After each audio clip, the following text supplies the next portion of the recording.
2, 3, 4.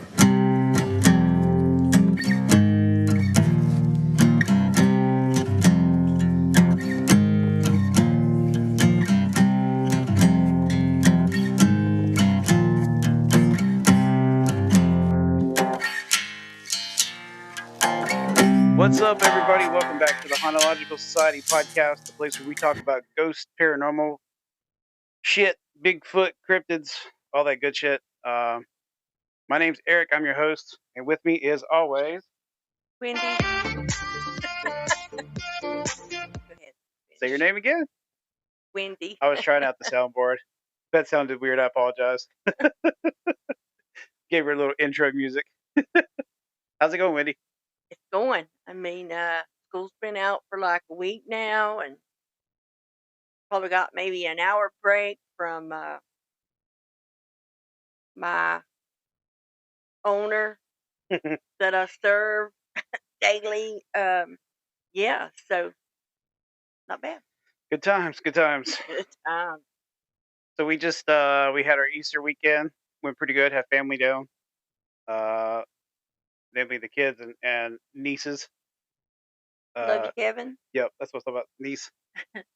Miss Randy was at the beach. Yeah, lucky her. Yeah, it was for a wedding, but still. If she's listening, shout out Maddie. There's your big claim to fame. Hope you have fun at the beach, but I hope you fell in the sand because I want to be there too. We need to get together again, and I'll go. Yeah. Oh man. You know what? I could say something that embarrass the hell out of Kevin, but I'll probably let that one ride. Yeah, let's don't do that. Yeah. But anyway, so what's going on? Anything new? Any new paranormal stuff we've seen going on? Oh, we just watched the newest episode of The Last of Us. Pretty tragic. It's rough. No Man, spoilers, I'm ready please. To, just like throw in the towel and not watch it anymore. Imagine playing the video game after that shit goes down. It was like, why? Harsh. Terrible. So today we got a pretty crazy, wild one. It's a huge one. Could probably take about like 4 or 5 episodes and talk about this, but I'm going to try to cram it into one. There's a lot more that we could really super deep dive into, and maybe later on down the road I might go back and hit it up. But for now, we're just going to kind of like give the overall of it. But well, you say we. Mm-hmm. However, I never know the topic or what we're going to discuss. So, sometimes if, my reactions are kind of like, it's because I'm still processing it as well. So when we say we mean he. Well, I do that on purpose because I want a real time reaction. How many times have I, like, days after, like, come up with well, what such and such that might have made a more mindful meaning comment versus, yeah. I mean, anyway, carry on. I like it. Yeah, sometimes Wendy comes up with these ideas, and I'm like, save it for the podcast, and then I'd be like, hey, what was the thing you're talking about? She's like, I don't know. Yeah, I need to get it out then. Okay, so let's see. How do we do this? Oh, by the way, I think is the interesting transition here. I forgot to mention, but Saturday we had my niece's birthday party. Yeah. And one of the cool things I saw when I was there was there was a hawk that was flying over, and it was carrying a snake. And I thought that was pretty cool. Not seen that too much, but it is kind of cool to see it. Also, new fear unlocked because I hate snakes. Happened to my great aunt one time. The bird dropped the snake down her shirt. Yeah, I would freak the fuck out. It literally went down her shirt, and she was like, I think she was either at a yard sale or something, and it just went. It was crazy. But I can remember when I was younger, we were going with my dad somewhere down a dirt road, and I'm watching this cute little bunny out the window. It's running, and I'm like, oh, look at the bunny. And then, like, out of nowhere, it's like, shoot, just like scooped up and took out of the sky or up into the sky. And I was like, What happened? My daddy was like, he made a meal. What was it? Was it a hawk? I guess Yeah. some type of raptor or whatever chases precious baby bunnies. But uh, the reason, what made me think of that was my kind of. I said this is going to be a segue, so bear with me. It's the long game I'm playing here. Uh, so not only did I see that, but a few days ago when I was in town, I was running some errands for us, and I saw like an owl during the day. It was like a white owl, kind of big, and I know that there used to be an owl that would hang around back in the day where the pool hall used to be, and but you don't see owls a whole lot around here. They're here, you just don't see them a lot. They're nocturnal. Well, most of them are. Some are day dwellers. Um, but I saw it, and this kind of is a good leadway into what we're talking about here. So we're going to be talking about alien abduction, and a lot of times in alien abductions, people see owls. Have you heard this before? No. Mm. People get abducted, and they will see some sort of not only just owls, but other types of animals that they will associate after the abduction, and they theorize that maybe it's like a deflection to help cleanse the brain after the abduction. So maybe like you see the owl, and it's kind of like a comforting thing, kind of like if you have a traumatic experience and they give you like a something that will. Emotional support Yeah, type. exactly. Yeah. Yeah, but also I think it's interesting because if you look at the shape of the owl, owls kind of are shaped like what we think of the classic gray alien: bulbous head, large eyes, uh, grayish in color. And Project Blue Book had a few explanations where they tried to say it was like a barn owl or this or that. But later on, J. Allen Hynek was like, "No, it's bullshit. It was something out of this world." um, so when people tell you they have experiences like that, how do you feel about that? If someone came up to you and says, "I believe I was abducted by aliens," what would be your response? Oh, to be totally honest, I would probably think they were crazy, a Hmm. little loony. Yeah. Because I think you have to take in their incredibility. Um, more explanation, I guess, because I'm not, just because I heard it, I believe it. I mean, I kind of want a little more backstory as to how, why, when, where, what. So, I mean, I would probably think, yeah, I don't believe it. Do you call yourself a cautious skeptic, or do you think that you are a full-on skeptic? I'm cautious. Okay. Yep. So you'd believe it, you just need to know a little more? Yes. Yeah. Okay. Um, it's interesting. Um, what about Like I know you would be like, oh shit, really? When? Where? Can I come spend the night and see if maybe they take me instead of you and I can have all this? You know, um, but I also think that comes from, being a caregiver for so long. You know, you I don't know. Anyway, carry on. well, I would do that because I wanna experience it myself more than anything. I wanna see it. I wanna be a part of it. Um, but it's also me kinda sometimes it is me kinda being a little bit of skeptic, like, "Really? Take me to where it's at. Let me see it, because I'm sort of like, I wanna see the proof, you know? Right. So it is kinda me being skeptic. I'm not full on, "Let's go," although I tend to be a more of a believer than not. Um, Understandable. so when people have these experiences, they have, like, a traumatic aftermath, PTSD, if you will. Um, and this is like a lifelong thing. Some people, you can really tell that it's really affected people their whole entire life. Much like someone who goes off the war and comes back and has seen some shit that was, traumatic and it scarred them. Right. A lot of times alien abductions have similar. similar outcomes. Well, I mean, I can imagine if it actually happened that you would be pretty fucked up because, you're being probed or whatever they do up there. I've also, heard tales of like taking female like counter productive parts Mhm. to breed hybrids Yeah. or whatever. So, I mean,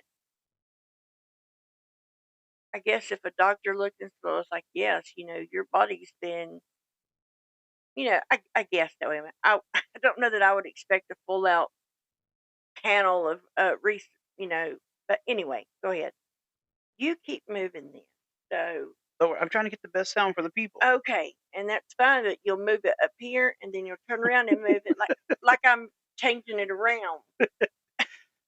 Sorry, it is OCD at some points. You think? um, yeah, there is a interesting case where a lady claimed that she had been abducted, and they had begun removing her eggs, and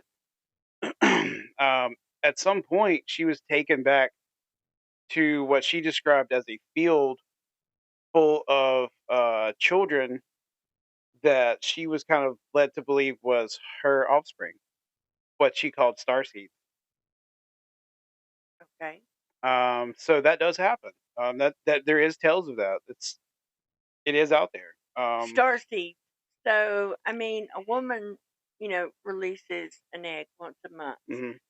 So, how many times was her seed taken to have a field of starseed? Well, I don't know that it's. I don't know how many eggs you hold at once. You only hold one. You release an egg every month. You release one, but Yes. you're holding probably more than one, aren't you? I mean, I don't think we're like chickens and hold a whole nest of eggs I'm not saying or you're trying to lay anything. like a nest full of them, but I'm saying like I got you. yeah. I follow. I don't know. I mean, in the story though, I think she was taken quite a few times and had things removed multiple times. Damn. And yeah, she claims that they kind of explained to her that those were her children, that she had star children. Starseed is a kind of a slang term around the UFO world about hybrid like hybrid human alien beings. Okay. And there's been stories of like starseeds in Native American lore for a long time. They have cave. They even have cave dwelling pictographs of it and oral history of it, Right. that they believe that people come from the stars, which kind of goes back to where the Immaculate Conception, uh, Right. angels, were they seeing aliens? Who knows? There's a lot of neoclassical artistry that has depictions of what looks like craft or some sort of being in the sky. There's even a picture of Mary Magdalene holding Jesus with a UFO in the background. Oh wow. Hmm. And or not Mary Magdalene, but Mary Mother. Sorry, so Is many this Marys. some pick art or No, it's a true classical like painting. I'll show it to you. okay? And there is a you even think of like in the Bible when they talk about Ezekiel's wheel. Was he really talking about a UFO? There's multiple instances in the Bible that's considered UFOs. Okay. So UFOs have been around for a long time. They've been keeping an eye on people. It's not a new phenomenon. It's not just pertaining to America. It's a worldwide phenomenon, and it's not just over land. They come from the sea, sky. um, they're everywhere. There's the theories of interdimensionals. Perhaps they're coming from another plane. Perhaps they're already here. Perhaps they're us from another time. There's lots of theories. We don't exactly know what we're talking about. And that's the big unknown when it comes to UFOs and aliens. But today we're talking about a very, very famous case. You've probably heard about it if you've ever read anything in the UFO world. We are talking about the abduction of Whitley Strieber. Now, how much of this case are you familiar with, Wendy? Um, just from what I've watched with you and listened to you talk about or whatever. Because I think we not watching the documentary or something. There is a the shock. other day? It's called a shock doc that comes on Discovery. It's on Max. Okay. And it's called The Visitors. And The Visitors is actually a term that Whitley uses for his aliens that continuously come back to um, visit him, so to speak. Get your phone right there, and I want you to look up the Communion book cover. Oh, that's right. Yeah. So he wrote a book called Communion, and Communion is a uh, nonfiction story, detailed account of his alien abduction. If you've never read it, I think it's worth your read. You should check it out. It's quite scary. It's really in depth. Whitley is a great writer because not only is he an experiencer, but before that he had a career as a novelist. So he has a way with words. But when Communion came out in the '80s, people were scared to death from this book cover, and it really made an impact on people. I want to get your reaction to this. So how old is the book? I think it came out in '84. I want to say. Okay. Um, that's not the one. Oh, That's the one that I have. It's the other one. But that's right. It's just uh, look for the other cover. okay. It's one of the more iconic covers. People even mention saying that they've seen it, and just seeing the cover kind of brought back traumatic experiences for them. People who are experiencers, um, and the book itself, the cover is gray or grayish brown, tan kind of, and it depicts what we know today as a gray alien. Are you finding it? Let me see.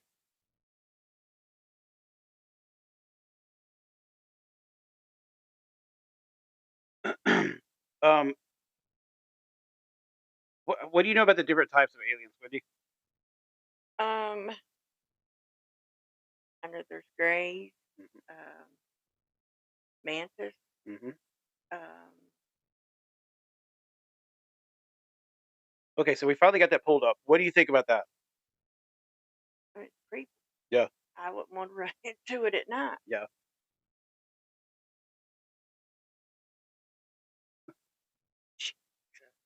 Um, yeah. So there's the Greys, the Mantis.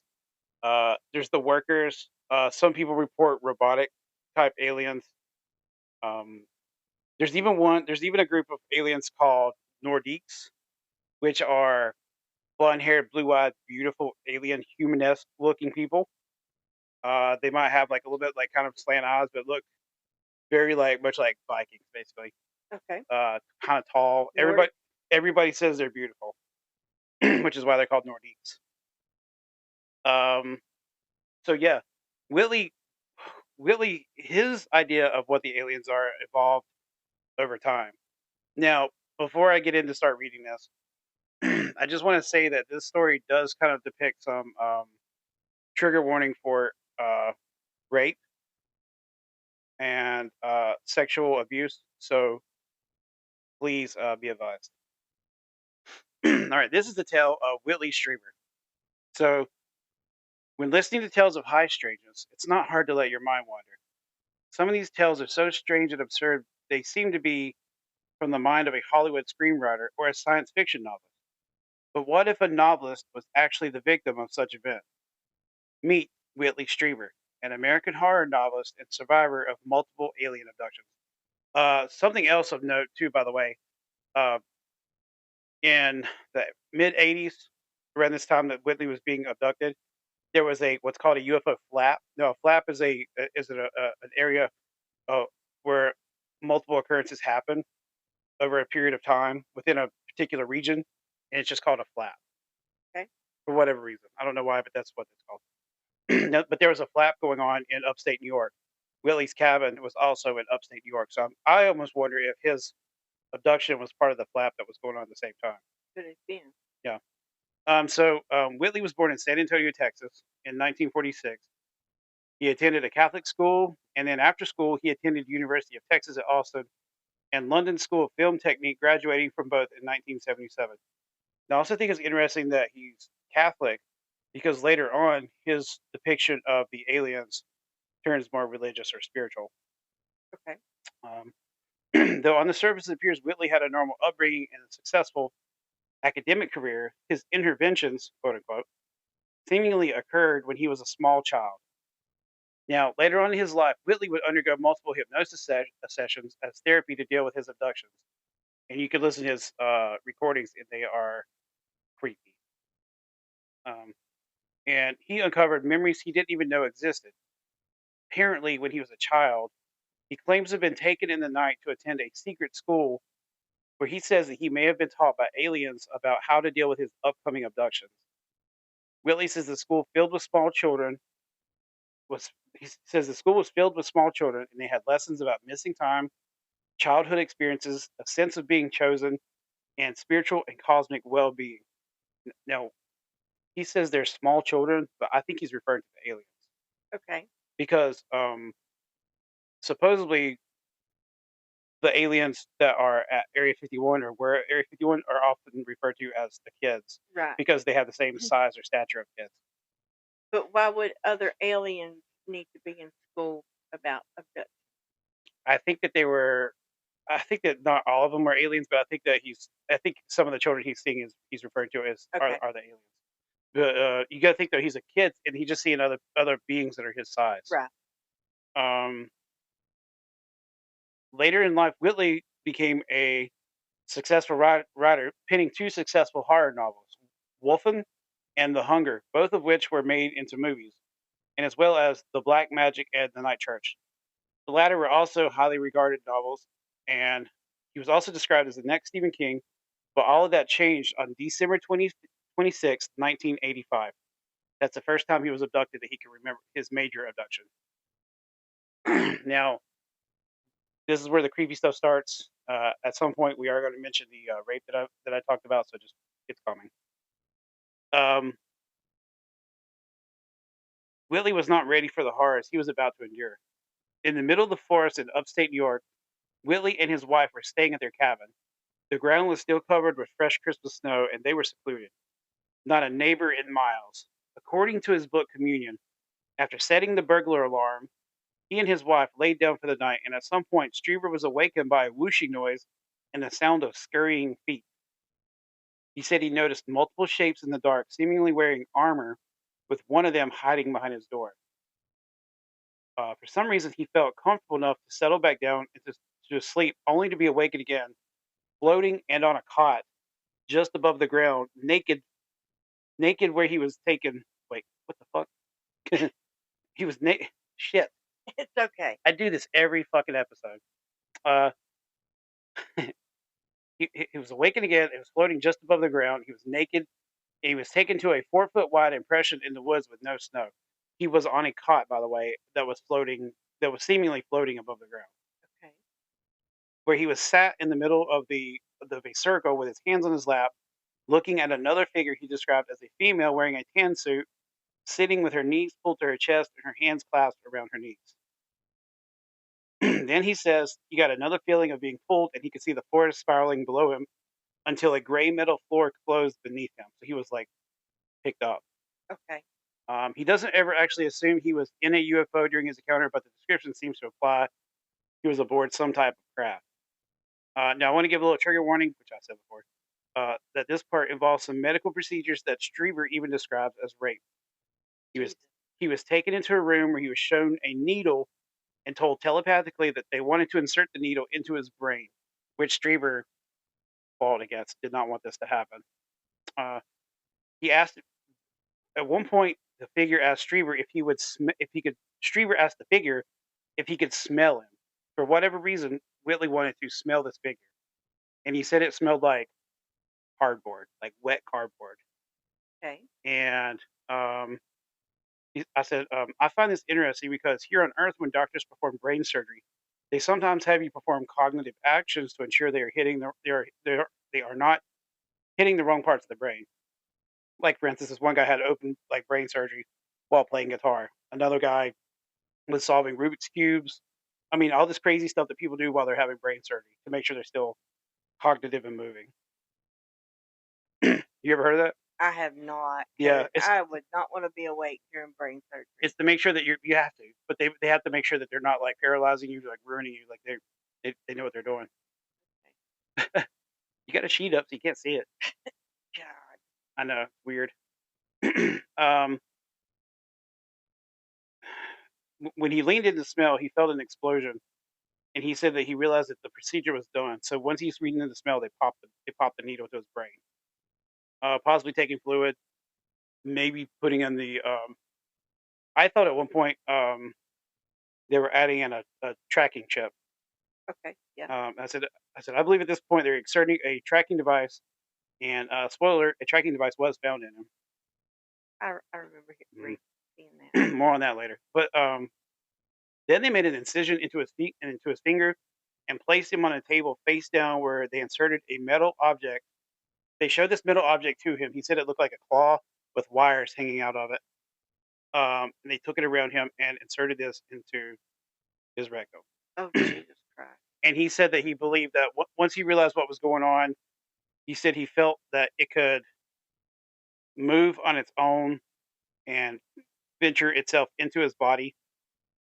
Um, but then it was removed, and it wasn't long after that that he wakes up at his cabin the following morning, only to see a large owl staring into the window. And he believes this tactic is used by the beings to distract and make him forget. Now,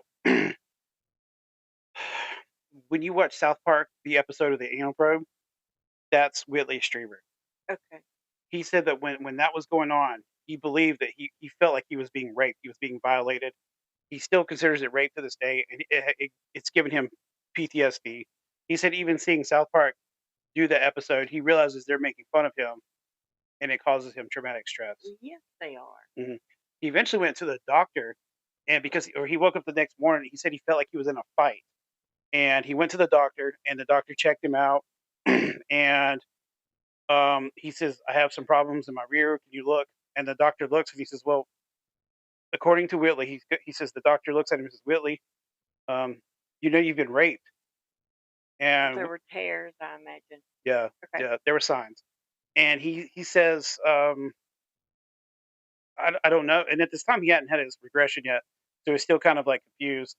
He says, "I don't know." And so the doctor runs tests on him, and they find evidence that something had happened to him. Like, so he had physical evidence. It wasn't like he's just making this up. Right. There Okay. is the whole thing about Willie's case is throughout the whole time there is physical evidence and multiple witnesses all the time. Like, it's not just him, um, which is key, I think, when something like this is going on. Like, you want evidence. You want, like, it's hard enough when somebody tells a story to believe it, like we're talking about, be skeptic, but to have the evidence to back it up, I mean, that just makes it Right. almost like unbelievable because it's so true. Unbelievable. Yeah, exactly. Now, in the 80s, Whitley found a lump on his ear. It was about the size of a grain of rice, and it was connected to his lobe. It hurt to touch, and so he went to the doctor to have it checked out. He didn't know if it was cancer. He didn't know what it was, but he wanted the doctor to look at it. And it was only to discover that when the doctor was confused as to what it even was. He didn't even know. He said, "I'm not sure what this is. It looks kind of interesting. Let's take it off." And they tried to remove it from his ear, only to watch the lump crawl to a different location. Shit. And so So it's biological. the doctor claims that when he would try to make a decision to cut it out, he could literally see it move under his skin.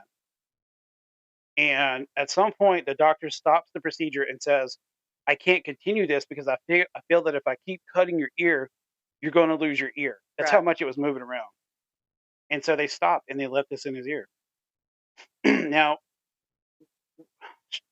Strieber seems to think that this was a biometric monitor that could track his movements and vitals, similar to how we track animals in the wild. The implant was unable to be removed and eventually disappeared, either by the beings itself or the material was made to dissolve over Hmm. time. So perhaps in one of the times they came back and took it out, but he left it in there. And he said periodically it would move on its own. Well, I was going to say, was there times that maybe it wasn't in the ear, that it maybe come from like the canal, or I think it stayed around his ear, it just moved up and down his earlobe or the outer part of his shit, ear. I mean, that's creepy. I would have probably dug that shit out myself Probably tore my whole ear off. There are so many cases of people like doctors pulling pieces of metal out of abductees. It's not even funny. Like it's documented hundreds and hundreds of cases where they pulled out like weird metallic objects that are not normal earth metals. You know? Well, you would think with it being a foreign body, usually when there's something foreign in the body, your body tries to remove it, Yeah, which was probably what's causing him pain, to yeah, be totally honest. Um, Interesting. yeah. I don't know what I'd do if I found out I had like a implant or something. I always get freaked out by implants because I always think of Total Recall when he has the implant up his nose. You ever see that? No. Oh my god, he has this like it's like the size of a marble, and they put this implant in his brain, and they have to put this rod up his nose and pull it out, and his nose is all like stretched out, and Arnold's like ah. Anyway, that's me on a side tangent. Don't mind my ADHD brain. And with Streamer said that the abductions or meetings have never truly stopped. He's had multiple abductions in the 90s and even in the early 2000s, as late as I believe 2019. And they aren't necessarily coming to abduct him; they are seemingly coming to him as a state of consciousness. But one thing they are seemingly coming to him as a state of consciousness. So the beings themselves might not show up, but their some sort of representation of them show up to him and talk to him and give him messages. And he claims they have. They always have some sort of teaching experience to give to him. But one thing remains the same: they always continue to give him advice on how humanity can preserve the world and warn of impending doom if things aren't changed. Strieber also describes them as a higher being of consciousness that could resemble angels and demons, like I said with the Catholic thing. That's a very Catholic way of looking at things. Like it's either angelic or demon. I've heard it said before, and I believe Whitley reiterates that we are seen as a higher state of consciousness, beings trapped in our vessel. They refer to us as vessels, supposedly, the aliens. So whatever that means. And to explain why people like Strieber aren't just abductees, they're bridges. Their minds are tuned in a bit differently, like receivers for the signal most of us only catch in dreams or deja vu. So Whitley is catching these streams while he's awake sometimes. People like Drew Bledsoe, who can supposedly summon UFOs, but he's got videos to prove it. Or The NFL? no, that's Drew Brees. Oh, There, okay. there is Drew Bledsoe. Oh yeah, you're right. Chris Bledsoe. Excuse me. You're right. Yes. Okay. Sorry. Not quarterback for the Dallas Cowboys, Drew Bledsoe. Okay. Not Drew Brees for the New Orleans Saints. Gotcha. Chris Bledsoe, who lives in Fayetteville, North Carolina. Or like Stephen Greer, Dr. Stephen Greer, who does CE5 events, who supposedly can summon UFOs using meditation, tapping into the inner consciousness of the world or the universe. It would explain why people like oh yeah, I just said that. And maybe that shaping process is ongoing through contact, through consciousness, and even through suffering and transformation. Not control, but cultivation. It's like a quiet recognition. People who carry that weight, that weird awareness that they may not have seen lights in the sky or beings in the room, but something in them just knows the world is stranger and deeper and more connected than it seems, like a thread pulling at them from beyond the veil. Maybe that's the part of what the visitors or whatever they are want. Not obedience, not fear, but awakening. A subtle nudge toward remembering something ancient that lives in our DNA, our dreams, maybe even our collective soul. And Strieber called it a secret school that he went to when he was a kid. But maybe that's what this whole thing is, a lifelong initiation. Some pass through it with terror, others with wonder, but the message is the same. You are more than what you think you are. So that's what I have on that. That doesn't even begin to touch the subject of his complete experience, though. Right. That's just an overview and a shitty telling by me, by the way. You did great. Stop it. But you know, it's so hard to hit every nook and cranny. If you're really interested in his story, you should really check it out. It's one of my favorite stories. It's really hard to listen to Whitley tell the story because you could see the fear and the anguish and the hurt in his face and hear it in his voice, I mean, he breaks every time he talks about it. So this man really suffered something traumatic. Well, yeah, I mean, that you wouldn't want to go with somebody you didn't know down the road, Right. much less to a craft Yeah. doing, God knows what to you. So, I mean, I understand. He describes multiple type beings in like in once he's inside the craft. He describes like grays. He has male and female characters. There some of them wearing different outfits. Like one's wearing the like I said the armor type suit. Some are wearing like jumpsuits, tan and blue. He describes short, stocky ones who he thought were the doctors. He describes robotic ones or mechanical ones. So he's experienced a lot of different things just within his own personal experiences, not just like what he's heard from other people. And so he has a whole array of things that's happened to him. Oh, and I mentioned at one point he had some friends who were staying over. They were like, there was another couple that had spent the weekend or something at his cabin, and they were sleeping downstairs, which was their room was directly below Whitley's. Whitley's was above him, and he was asleep with his wife, of course. And this one particular night, they woke up, and there was this huge, like, bright flash of light shine through the cabin. And one of the males the guy who was staying there, he woke up and said, "Oh, we've overslept. How it's rude of us to sleep half the day away while we're visiting. I think we should get up." And then he suddenly just kind of went back to sleep. And the wife wakes up, and she kind of experienced the same thing, but she said she could hear scurrying, like little feet up on the floor, like walking around. Um, and then Whitley claims that he also saw the bright light that night, heard the scurrying of feet, and he was taken that night to Oh, a wow. yeah, he was actually abducted that I was going to say maybe they thought, oh, well, there's more witnesses here. night. Maybe, we come back another time. They don't Or, care. They will come and get him. Willie's had people up there multiple times, like visiting his cabin with him, and he's got numerous people that has experiences up there with him. so, is this a vacation place or is this his living quarters? He bought it as a getaway. So, if it only happens when you're at your cabin, why It's not sell the bitch? it's not only there. He had an apartment in I think New York City, and I think he also witnessed stuff there too. It's in his book. It doesn't matter where he went; he always experienced it.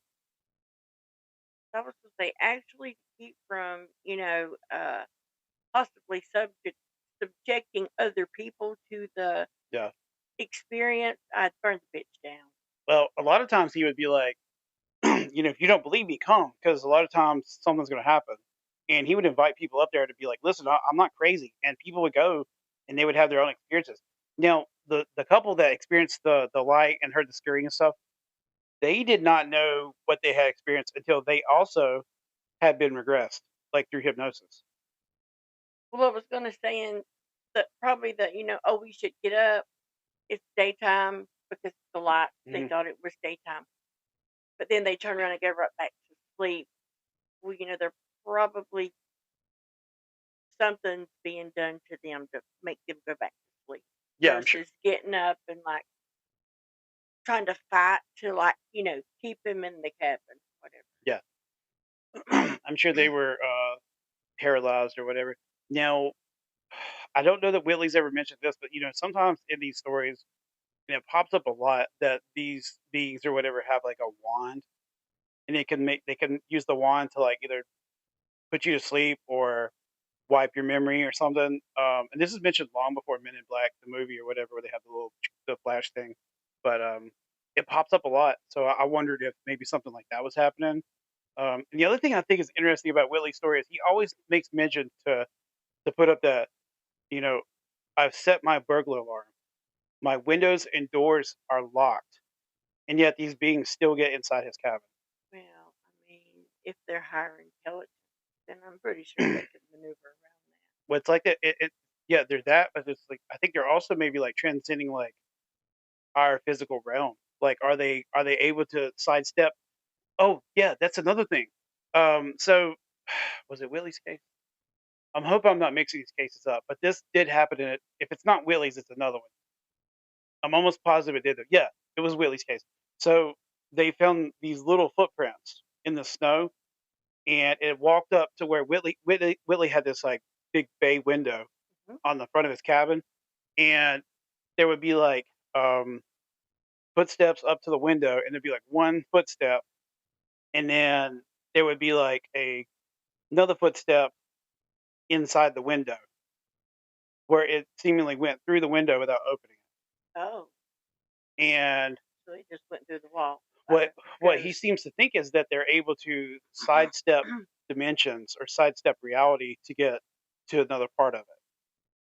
So if they come to like a weird thing that they can't go through, they sidestep it through another dimension and then reappear back in our dimension where they want to Hmm, okay. go. So, uh, what do you think about Willie's case? I mean, it's definitely very interesting. Traumatic, uh, scarring, and fascinating that, he wasn't afraid to tell a story or write books or whatever, which I would probably been telling the world, I need, I don't think any type of protection he had, if they want to take him, they're going to take him. Yeah. Um, I mean, I guess it's, to me, it's fascinating that it happens and he can still like, but I mean, I'd be terrified. I'd probably be agoraphobic. I'd be, like afraid to go out the house or, um, that he could handle it and, go on with his life. So, oh yeah, I'm glad you mentioned that. I forgot to write this down, but this is something I found interesting too. Now, when all this was going on with Whitley, and he started like from the very first time he went to the doctor told him he had something happen to him. Um, he he didn't know how to tell his wife. He didn't know how to handle it with his wife, and for a while, Whitley began distancing himself from his wife because he's like, "How can I continue on a relationship with her if I'm going through these experiences? If I'm, being taken by these creatures or whatever? If I'm, how do I explain to her that this is happening to me without seemingly being, insane?" And so, for a while, he began to try to sabotage his marriage. I think he suffered from alcoholism for a while. There was a lot of things that he did. Coping mechanism. Yeah, yeah, different ways to cope with it. And then eventually, I think through some sort of treatment, him and his wife kind of came to the understanding. He finally was like he finally broke down. He's like, "Listen, this is what's going on. It's going to sound absolutely crazy. This is why this has been happening." And after all that went through, though, his wife was like, "Oh, thank God, I don't have to divorce him. So let's just go now. Let's just figure out what we can do to fix this." Well, I mean, she was probably hurt because, this man that she's been married to all of a sudden is trying to distance himself or, divorce her. Hmm. Um, so it's not another female, I guess, or he's in love with someone else. He's not batshit crazy. Well, maybe she did at first think he was tiny bit crazy, but it wasn't anything she did or anything that I guess could end the marriage. I think it's interesting that he went so far into trying to sabotage his marriage that she did have to deal with that shit. She did think he was crazy. She did think, well, is there another woman? Is there this? Is there that? And he went so far into it that once she found out the truth, she's like, "Oh, no big deal. We're good." You know, it's only aliens. Well, I mean, I don't know, but like I feel like in a Mhm. relationship, I mean, I tell you everything. I mean, I don't really think there's anything about me that you don't know. So to have something like that you can't tell them without, thinking, if I tell her this, she's going to leave me or think I'm put me in a psychiatric ward or whatever. That would be a hard thing to deal with. Yeah, yeah. He wanted to make himself seem crazy because he'd rather be crazy than be an abductee.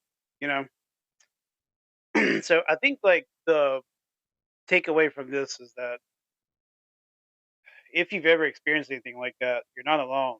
There's definitely more of them out there. It still happens today, even though we don't talk about it as much. Um, but you know, there are ways to deal with this without being afraid. I know it's weird. He must feel like he's ridiculed. And what's here's another thing about Whitley that I find interesting. He was successful in his writing career. He tried to be a filmmaker, but it didn't work out. So he chose to write novels. And like I said before, he was considered like the next Stephen King. So he was well adored and loved. But once this happened, I mean, it was almost like self sabotage. Like his career, Right. basically took a tank after that. Like, I mean, how do you recover from that? It's like saying the greatest. It's like Taylor Swift coming out and saying she got abducted. How would her fans, react to that? Like if she says every night these beings from outer space come to me and take me on a ship and do things to me. I mean, it's not going to go well in the public eye. Right. Right. But Whitley was brave enough to say, "This happened to me. This is real. This is what's going on," and really took a hit personally for himself. Awesome. I mean, it's not awesome, but I mean, to be able to, just straighten yourself up and continue forward, forward on without. I mean, I guess he could have very easily become an alcoholic, He did. lost it, Yeah. So it takes a lot of strength to like ground yourself and get back on the right path. Because a lot of people fall prey to like addiction, whatever. Another story. I'm not even gonna go there, but It's real easy. It's real easy to take the lesser path exactly. than to be That's strong what and I stand meant. up for what it is. Yeah, you're right. 100%. Lots of crazy abduction stories. We'll have plenty more of these coming up. If you like the story, please leave a comment. And let us know. If there's anything that you're interested in hearing about, any kind of creature or cryptid or ghost or location, let us know and we'll do it. Just don't forget to rate and review us on all your podcasting platforms because it helps us get more listeners. We're trying to make this podcast grow. Because if we get a solid base, we can do more things. So let's have some fun. Let's do this. But Let's anyway, do it. let's do it. Let's do it. Like Ben Stiller. Do it. Do it. Follow us on Facebook, the Hanological Podcast Society. Email us at the Hanological Podcast Society at gmail.com. Like I said, we're on all podcasting platforms. We do have a YouTube page. There's a few things up there. Hopefully that'll continue to grow as we go forward. Anything else, Wendy? No. All right. With that being said, I'm Eric. I'm Wendy. We're out.